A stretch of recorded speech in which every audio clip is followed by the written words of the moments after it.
Hey, Fragrance family, I'm Daver. And I'm George. And we're the Fragrance Bros! Come at you again with another review, this time again with special guest George. How are you doing, George? I'm doing great. I think that we should spill the beans, really, and tell everybody where we've been. Oh, yes, of course. So, George and I have a little announcement for you. While we were gone, we were doing a couple of things, and George, why don't you tell them what we've been doing? Well, me and David have been on a world book tour because we wrote a book about fragrances and all that kind of stuff, and we've just literally been touring the world and certain parts of the solar system as well. Yeah, that's right. Especially Pluto. Especially Pluto. Especially. Yes. Yeah. This joke's kind of dwindling now. We should probably stop. That's pretty awful. That's pretty awful. All right. And of course, George, glad to have you on. Thanks for coming on again. Thank you. And thanks for delighting us with your DJ skills and your new headphones. Why would you do that? Listen, do you mind? I'm also doing the Fragrance Brothers Fragrance Apprentice World DJ Mix right now as we're doing this review. So could you please just leave me alone? I'm in mid-concentration with this, David. And today we are reviewing the new Dior from the Dior Privé collection called Fève Délicieuse. All right, so let's get straight to it. Yeah. Date introduced is 2015, just this year. Yeah. It's classified as an Oriental vanilla.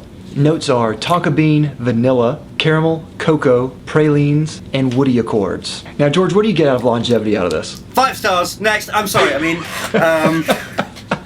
this is just amazing. I'm skipping to the end here.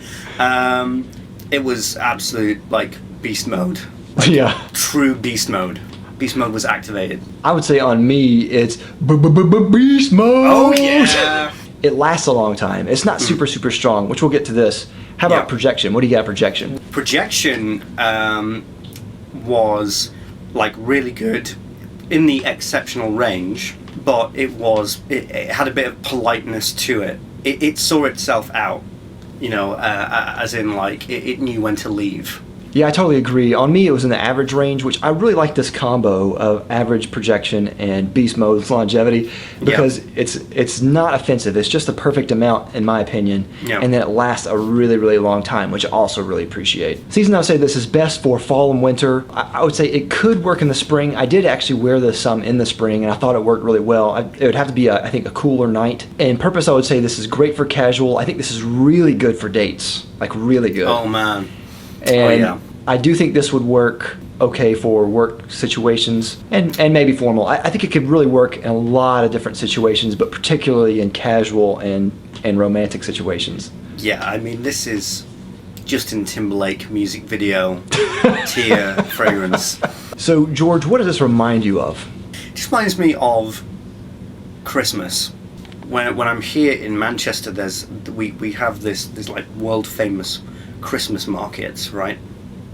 And it goes on every Christmas, and to me, whenever that happens, that's a sign of winter, and it's freezing cold, it's bitterly cold, and all I have in my mind is walking through the Christmas markets on a date or in a relationship, wearing a big, nice, luxurious overcoat, wearing this fragrance.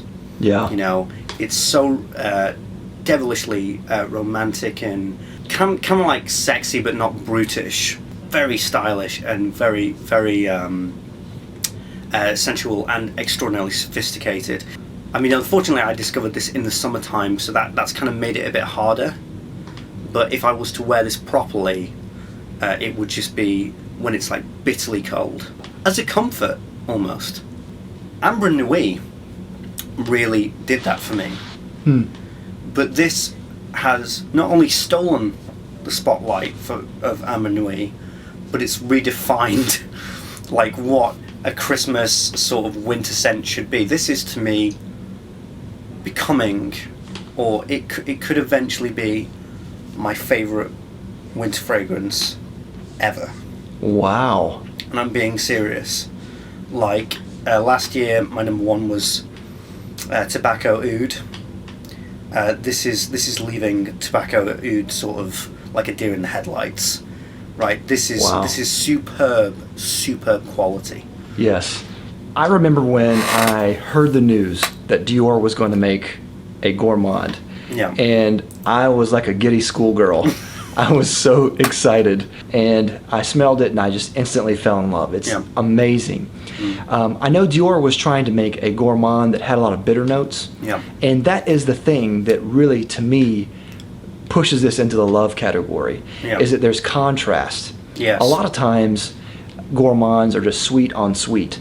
And those, I think, have a place. Like, I don't hate those. No. But I really like the contrast. And I personally am growing to really like really bitter tasting drinks and foods, and now bitter smells as well. And so whenever I smell this, I smell the bitter notes, and it really just adds dimension to the sweetness in the fragrance, and it constrains it to where it's not sickening. I know a lot of people compare this to Tonka Imperiale by Guerlain.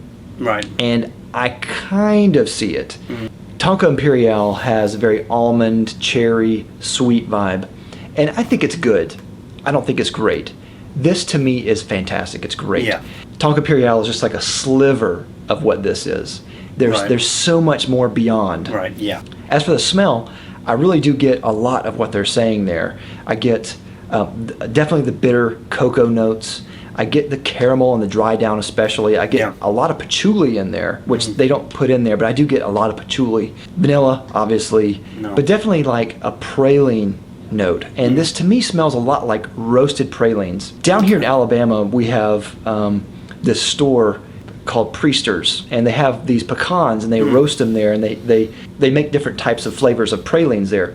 And so this to me has a really like a roasted praline smell on top of, you know, the vanilla and the cocoa, so it gives it a real like an authentic praline smell, and I absolutely love it. Unfortunately, some of the references that you said I don't actually know. For example, I've never smelled Tonka Imperiale because it's extraordinarily hard to get. The closest resemblance that I can get from this, fragrance-wise, is Tobacco Vanille. Now, these two fragrances do not necessarily smell alike, but they're definitely in the same genre of what they're trying to accomplish. And it definitely has the thing which you put really well, which it has a bitterness to it, has a real groundedness to it, and has one of the most striking characters of a fragrance I've ever smelled. Yes. Right. Bear with me on what I'm about to say, okay? When people watched Heath Ledger as the Joker, right, they just, you know, they just got it, right? And that's how his character became so popular and influenced pop culture, because the character was just, it just was so effortless and so easy to understand. This fragrance has got such a definable character. Yeah. It has such a strong personality, and it does exactly what it pushes itself to do, which is to be a perfected and to be a strong and wintry gourmand. This to me is so striking, so beautifully crafted, that it is the first ever real contender to rub shoulders with Tobacco Vanille. This is Tobacco Vanille level. Yeah, it's that good. Yes. Of construct, quality, and fragrance. It's fragrances like this that give evidence and give people like you and me justified reasoning to call perfumery art. Yeah. I actually get a couple of other references too. Like, I get a reference and similarity to Dior Homme Intense, the original one. I get a little bit of a resemblance to Lidge, L'Instant de Guerlain Extreme. Yeah. And, of course, a little bit from Tonka Imperiale. But it really is, you're right, this is on a different level than all of those. Yeah. If you like gourmands at all, this is just a buy. It is not super sweet. It is just, you know, perfectly blended, has the bitter notes, has depth and dimension. It's just fantastic. I can't say enough good things about this one. It's just awesome. Yeah. Now, George, what about compliments? Did you get many compliments with this? Well, this was the hardest part of it, really, because I was reluctant to wear it, because when I discovered it, it was like early summer.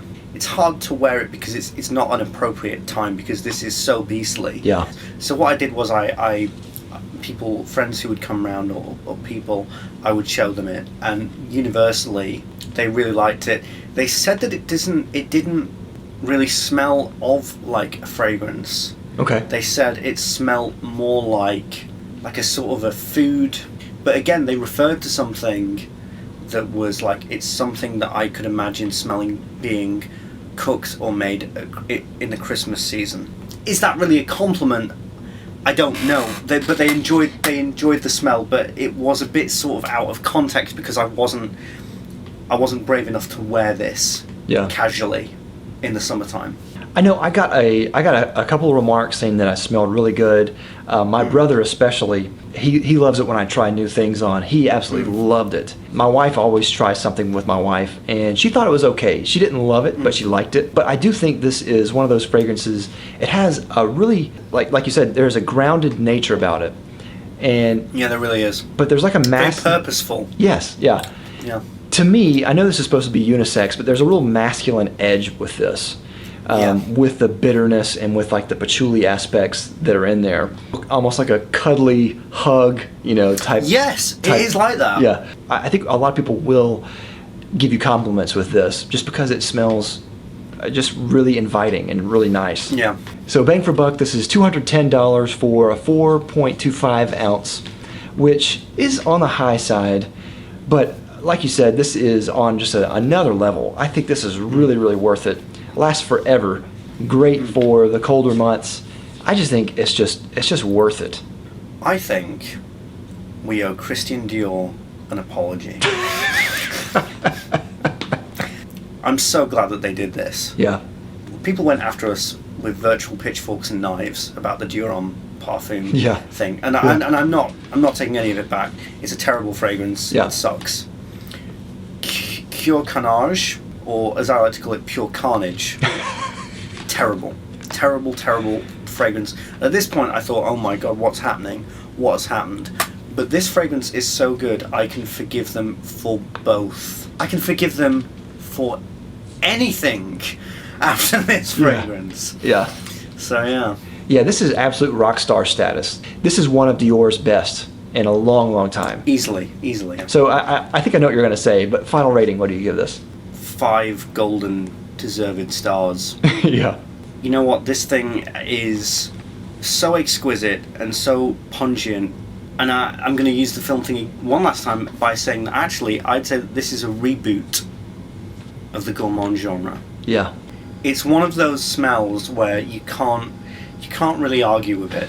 Yeah. Right? Even if there are straight out sort of haters of this fragrance, you've got to respect the quality and the sheer just it factor of this fragrance. Pure 5 stars. Pure golden 5 stars.